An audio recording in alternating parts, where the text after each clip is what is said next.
Eu sei que quando a gente vê um prédio, uma fábrica abandonada, logo bate a curiosidade sobre o que aconteceu ali. E quem é corajoso e curioso não pensa muito antes de agir e vai logo em direção àquele local abandonado e até faz vídeo mostrando o que aconteceu lá dentro. Eu sou curioso e provavelmente iria visitar algum desses lugares abandonados, mas entendo de espiritualidade e eu não faria isso de jeito nenhum hoje em dia, porque sei exatamente o que pode acontecer quando entramos nesses ambientes. Uma coisa que eu sei é que um local nunca ficará verdadeiramente abandonado. Pode ter certeza que alguém ou alguma entidade está morando lá, mesmo que você não consiga perceber isso imediatamente. Com certeza, visitar esses lugares à noite é o mais próximo do sobrenatural que alguém pode chegar. E se você já viu esses vídeos de exploração urbanas, você deve entender bem o que eu estou falando. Pra gente que não enxerga o mundo astral, a gente vê aquele local abandonado, sujo, com mato crescendo nas paredes, mas quem já é mais sensível percebe que aquele local está sendo ocupado por presenças astrais que não conseguimos ver com os olhos físicos. Não sabemos a história daquele lugar e nem por que foi abandonado. Pode ter sido falência, um acidente grave, uma crise que forçou o fechamento, mas a gente tem que entender que a alma sobrevive depois da morte física. Pense nos antigos moradores ou trabalhadores, caso seja uma fábrica abandonada. Pessoas que passaram 20, 30, 40 anos de sua vida ali. A energia, a rotina, as amizades, as frustrações delas estão pregnadas naqueles locais, naquelas paredes e tudo mais. Quando um desses trabalhadores morre ou morador, e esse morador ou trabalhador era muito apegado àquela rotina, a chance dele continuar visitando ou batendo ponto lá, mesmo depois de morto, é altíssima. Por conta disso, aquele ambiente se torna um local extremamente carregado energeticamente, mas não só por causa desses espíritos. A energia fica ainda mais pesada porque hoje esses locais são ocupados por moradores de ruas que vivem em desespero, por pessoas que usam e traficam drogas ali dentro, e sem contar os diversos crimes como roubos e até assassinatos que podem acontecer nesses espaços sem lei.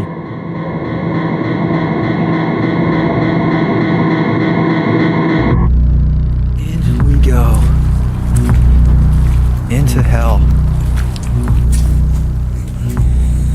O ambiente se torna um local muito carregado energeticamente, fazendo com que aquele local seja ainda menos ocupado por outro alguém ou empresa. Simplesmente porque quando a pessoa tenta ocupar aquele local, não se sente bem lá às vezes. Presencia atividades estranhas, ruídos inexplicáveis, sensação de estar sendo observado ou até mesmo aparições. Mas aqui vem a parte mais intrigante. O antigo morador ou trabalhador que voltou para lá não vê o prédio em ruínas. Ele não vê a sujeira, a ferrugem ou as pichações. Ele vê a casa ou a fábrica exatamente como era quando ele estava vivo. O trabalhador, quando retorna ao local, ouve o barulho das máquinas, vê seus colegas e segue sua rotina normalmente, como se o tempo não tivesse passado. Os espíritos, na maioria das vezes, vivem um cenário que está sendo projetado pela própria mente. Devido ao apego material que possui algum nível, essas entidades materializam suas memórias e desejos, que é chamado de ideoplastia ou de forma a pensamento. Esse apego intenso ao local e à rotina que tiveram impede eles de se desligar completamente do local, dificultando sua passagem para um plano superior e fazendo com que permaneçam presos aqui. E é exatamente por isso que você nunca deve visitar esses locais, porque você está entrando em um mundo que não é seu, um mundo que opera com outras regras e outras vibrações. Um mundo criado pela mente de alguém que já morreu, mas que se recusa a aceitar a sua realidade. E quando você entra lá, corre o risco de ser puxado para dentro dessa ilusão, e as consequências disso podem ser muito mais graves do que imagina. Esses locais abandonados não estão apenas vazios de pessoas. Eles estão cheios de energia densa e pesada. A deterioração física do ambiente, a falta de luz, a sujeira, o silêncio, tudo isso cria um ambiente de baixa vibração. E um ambiente de baixa vibração funciona como um imã, atraindo todo tipo de influência negativa que você possa imaginar, muito além dos antigos donos e trabalhadores que já morreram. Esses lugares podem abrigar outros espíritos perturbados, entidades que estão em total desequilíbrio, presas em suas próprias confusões, e entre eles existe o mais comum nesse tipo de exploração urbana noturna, que são os espíritos zombeteiros.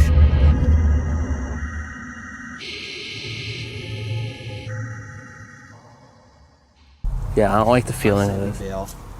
Yeah, Just get out of here. probably. Where? You saw a light?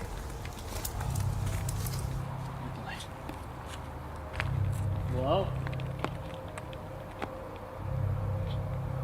Hello? I don't like it. Let's go. Yeah, the fact that they're not answering back. Let's get out of here. Eles são exatamente o que o nome diz, brincalhões do plano espiritual. A diversão deles é provocar sustos e fenômenos estranhos, como portas batendo, sussurros, vultos passando no canto de olho, coisas que são comuns, de se ver nesses vídeos de exploração urbana. Eles adoram assustar pessoas desprevenidas e fazem isso justamente para provocar e se alimentar da energia do medo que está sendo gerada por essas pessoas curiosas.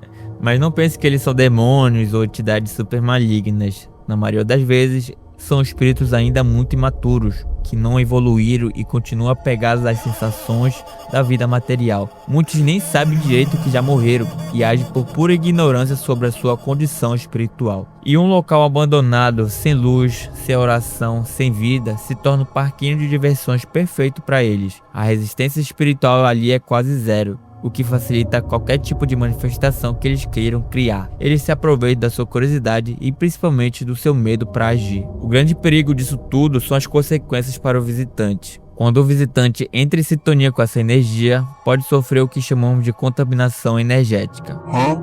Ele sai de lá se sentindo pesado, triste, sem energia, como se algo tivesse sugado a sua vitalidade. E o problema nem sempre acaba quando você fecha a porta do carro e vai embora. Muitas vezes, uma dessas entidades pode se sentir tão atraída pela sua energia que decide te acompanhar até a sua casa. E aqui eu preciso deixar uma coisa muito clara. Essas obsessões não acontecem como a gente vê nos filmes de terror.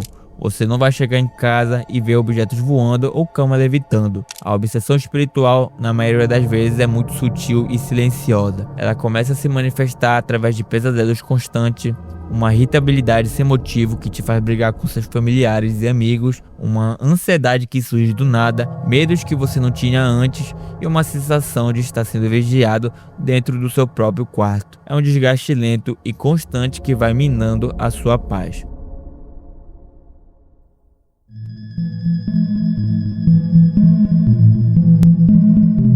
Bom, e se depois de tudo isso que eu falei você ainda não ficou convencido e ainda achar que, isso não vai acontecer comigo, vai ser só uma visitinha rápida, eu quero que você guarde uma frase na sua cabeça.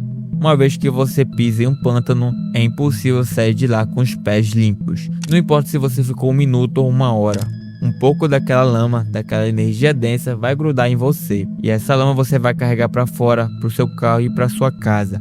Então, a pergunta mais importante não é se você vai se sujar, e se o quanto você vai se sujar quando ir. Agora, se você está se perguntando como se proteger, a forma mais eficaz de proteção é a prevenção. Ou seja, se você está com essa ideia de visitar algum local abandonado, simplesmente desista da ideia. Eu sei que a curiosidade é forte, mas você precisa entender que nenhum vídeo viral, nenhuma foto impressionante ou história para contar para os seus parceiros vale a sua paz de espírito e o seu equilíbrio. Mas Juan, e se eu já fui?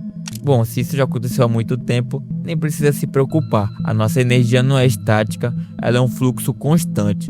Com o passar dos anos, as novas experiências que você viveu, as alegrias, os desafios que superou, as orações que você fez, até mesmo um abraço sincero de alguém que você ama, tudo isso funciona como um processo de limpeza e restauração natural. Agora, se isso aconteceu recentemente, a primeira coisa a se fazer é não se desesperar. O pânico só piora a situação porque ele gera mais medo e te sintoniza ainda mais com essa energia baixa, te afundando ainda mais na lama. Respire fundo, faça uma oração sincera, do seu jeito mesmo, com suas palavras, pedindo para que qualquer laço negativo que tenha sido criado seja desfeito. Peça proteção ao seu anjo da guarda. Se puder, tome um banho de sal grosso. Ele é excelente para ajudar a limpar as energias mais densas que podem ter ficado, entre aspas, coladas em você. E o mais importante de tudo é, mude o foco. Você precisa mudar a estação da sua mente. Assista um filme de comédia, saia para caminhar no sol, converse com seus amigos sobre assuntos leves, faça qualquer atividade que dê prazer e que te traga de volta para uma vibração de alegria.